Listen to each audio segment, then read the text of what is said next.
আজকে এমন একটি শ্বাসরুদ্ধকর পরিস্থিতি সৃষ্টি করেছিল সেখানে আপনারা দেখেছেন যে এক পর্যায়ে বাংলাদেশের ছাত্র জনতা ফুঁসে উঠেছিল এবং তার ফলশ্রুতিতে তাদের বুকে গুলি মেরে হাজার হাজার ছাত্র জনতাকে সর্বশেষ জুলাই আগস্টে হত্যা করেও এই সরকার পার পায় নাই।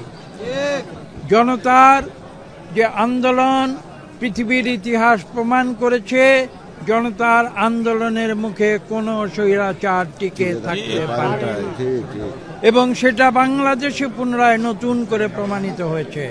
আমি এখানে উল্লেখ করতে চাই, এখানে আমাদের জুলাইতে যখন আন্দোলন প্রথম পর্যায় শুরু হয়, 19শে জুলাই নরসিংদী জেল ভেঙে সেখান থেকে যাদের বিরুদ্ধে মিথ্যা মামলা দিয়ে জেলে আটকে রাখা হয়েছিল তারা সেই জেল ভেঙে বেরিয়ে এসেছিল। সেই একদিনের গুলিতে আমাদের নরসিংদী জেলার 27 জন নিহত হয়েছিল।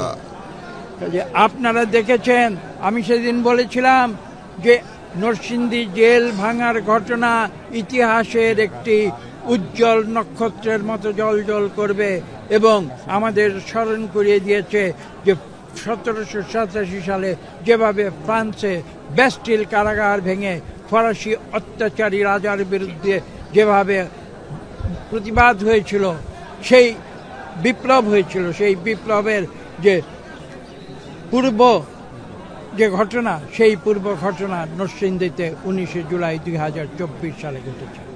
এবং আপনারা দেখেছেন তারপরে 2 সপ্তাহ যেতে না যেতে 5ই আগস্ট ঢাকায় যখন লক্ষ লক্ষ ছাত্র জনতা রাজপথে নেমেছে, তার ফলশ্রুতিতে এই স্বৈরাচারী আওয়ামী সরকার পালিয়ে যেতে বাধ্য হয়েছে।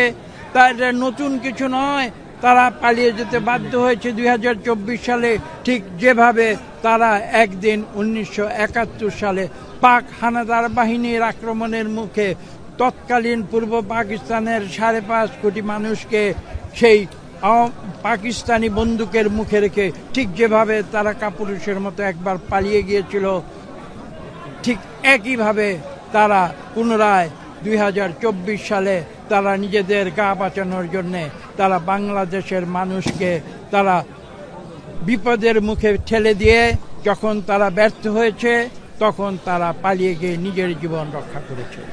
কাজে এই পরিস্থিতিতে এখানে একটি সরকার এসেছে, যে সরকার জনগণের সরকার, যে সরকার বাংলাদেশের মানুষের সরকার। আমরা বিশ্বাস করি এই সরকার তাদের উপরে যে গুরু দায়িত্ব অর্পিত হয়েছে, সে গুরু দায়িত্ব হচ্ছে বাংলাদেশের মানুষকে গণতন্ত্র ফিরিয়ে দিতে হবে। এটাই হচ্ছে অন্তর্বর্তীকালীন সরকারের উপরে বাংলাদেশের 18 কোটি মানুষের প্রদত্ত ম্যান্ডেট।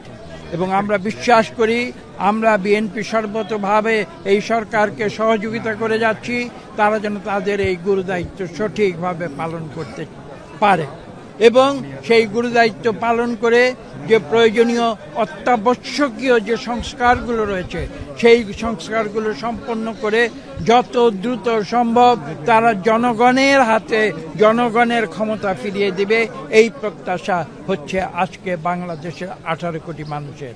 এবং আমরা বিশ্বাস করি যে আমরা ইনশাআল্লাহ বাংলাদেশে পুনরায় আমরা গণতন্ত্র প্রতিষ্ঠা করব, যে গণতন্ত্রের জন্য বাংলাদেশ স্বাধীন হয়েছিল 1971 সালে। সবাইকে ধন্যবাদ।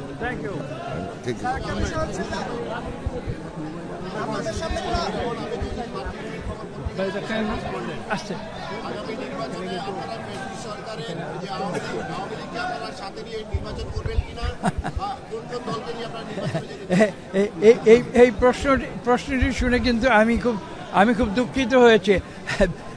একটি জনগণের দল যারা জনগণকে নিয়ে রাজনীতি করে, যারা অতীতে একদলীয় বাকশাল থেকে বাংলাদেশের মানুষকে মুক্ত করে বহুদলীয় সরকার তারা এদেশে ফিরিয়ে এনেছিল শহীদ প্রেসিডেন্ট জিয়াউর রহমানের নেতৃত্বে, সেই দল কেন একটি ফ্যাসিস্ট সরকারকে সঙ্গে নিয়ে নির্বাচন করবে? বাস্তবতাটা দেখুন। আমি শেষ করি আপনার প্রশ্নের উত্তর আগে শেষ করি, তারপরে আবার প্রশ্ন করবেন। বাস্তবতা হচ্ছে এই বাংলাদেশে আওয়ামী লীগ সরকার বিগত 15 বছর যাবৎ বাংলাদেশের মানুষের সঙ্গে তারা বেইমানি করেছে। তারা নিজেদের স্বাধীনতার শক্তি বলে দাবি করে, তারা কখনো স্বাধীনতার পক্ষে শক্তি ছিল না।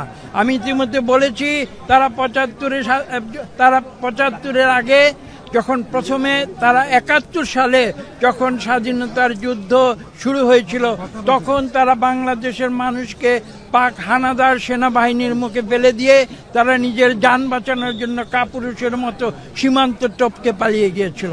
কাজে আপনি এই প্রশ্ন করলে আপনি নিজে লজ্জা পাবেন। আজকে দেখুন পরবর্তীতে কি করেছে তারা। পরবর্তীতে তারা ৭৫-এ সংসদের ভেতরে 11 মিনিটের ব্যবধানে বাংলাদেশের গণতন্ত্রকে হত্যা করে একদলীয় বাকশাল কায়েম করেছিল। আবার তারা দেখেছেন যে বিগত 15 বছরে বাংলাদেশে অলিখিত বাকশাল কায়েম করেছে। এবং এটা আমাদের কথা না, আপনি একজন সাংবাদিক, বিদেশি সাংবাদিকরা বলেছে যে এই বিগত 15 বছরে আওয়ামী লীগ বাংলাদেশে বাকশাল 2 কায়েম করেছে। যে টাইম ম্যাগাজিন, বিশ্বের 100 বছরের পুরনো নামি দামি নিউজ ম্যাগাজিন, তারা বলেছে আওয়ামী লীগ সরকার বাংলাদেশে বাকশাল 2 কায়েম করেছে। কাজেই তারা নির্বাচন আগামীতে করবে কি করবে না সেটা তো প্রশ্ন নয়। প্রশ্ন হচ্ছে আগে আওয়ামী লীগ সত্যিকার অর্থে তারা গণতন্ত্রে বিশ্বাস করে কিনা তার পরীক্ষা আগে